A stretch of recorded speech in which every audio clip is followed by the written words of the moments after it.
I told you there was a form of communication that you used every day, sometimes without even knowing it, would you believe me?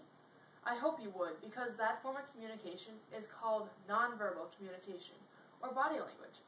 In the next few minutes, I'm going to tell you just how important nonverbal communication is, when we use it, and how to be more effective at using it while speaking.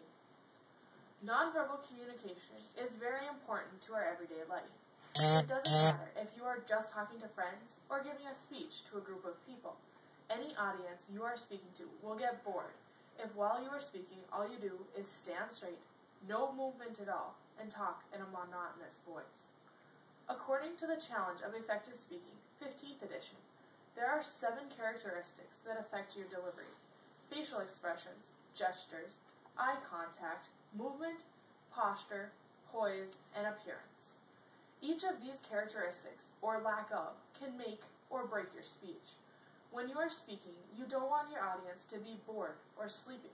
You want them to be attentive and entertained.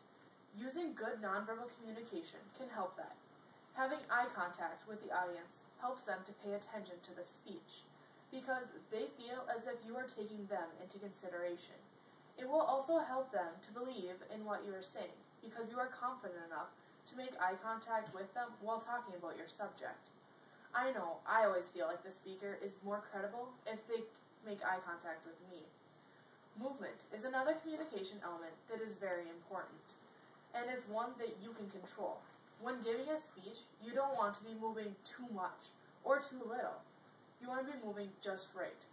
It can become distracting if you are moving too much to the audience, and if you're moving too little, it can make them lose interest. You just need to find the perfect balance. Gestures are an important aspect of speech too. Any gestures you make during your speech or while having an everyday conversation should not be offensive. You want to include the audience and make what you are saying easier to understand for them, not offend or confuse them. Another form of nonverbal communication, which you may not realize is one, is the way you present yourself to the audience. This is the way you dress and you hold yourself. If you are going to give a professional speech to a large group of other professionals in this area, you do not want to be dressed in jeans and a t-shirt. The audience will be confused and probably not pay much attention to you because you're not dressed the right way. This also goes for if you are not confident in the topic on which you are speaking.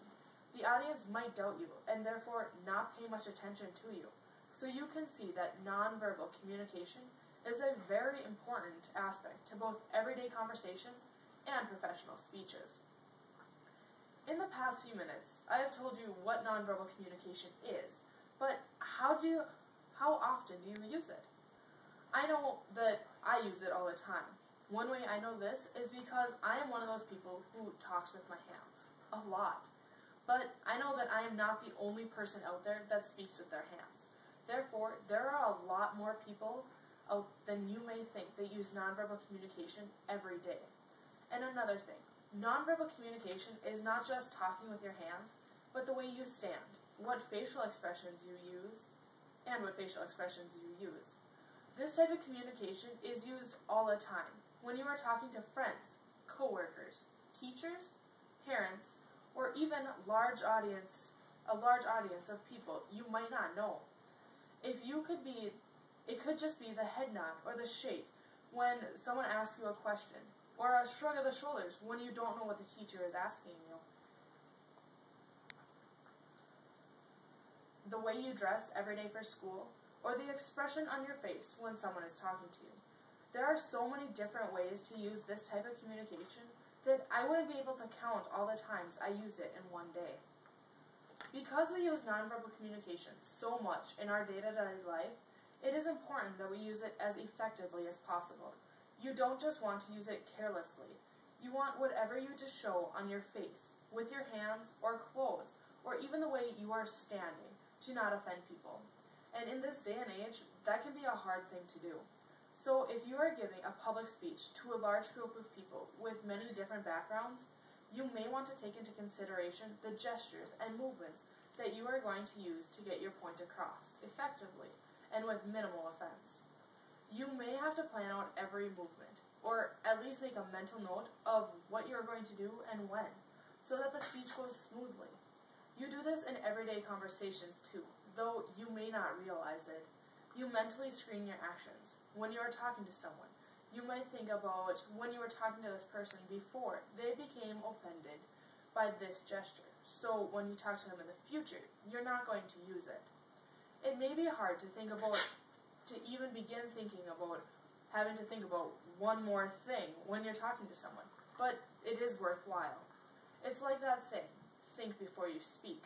You don't want someone to be hurt by your words, just like you don't want them to be hurt by your actions. So the best way to use nonverbal communication effectively is to think about it. Think about what you are going to do and when, and also what you aren't going to do.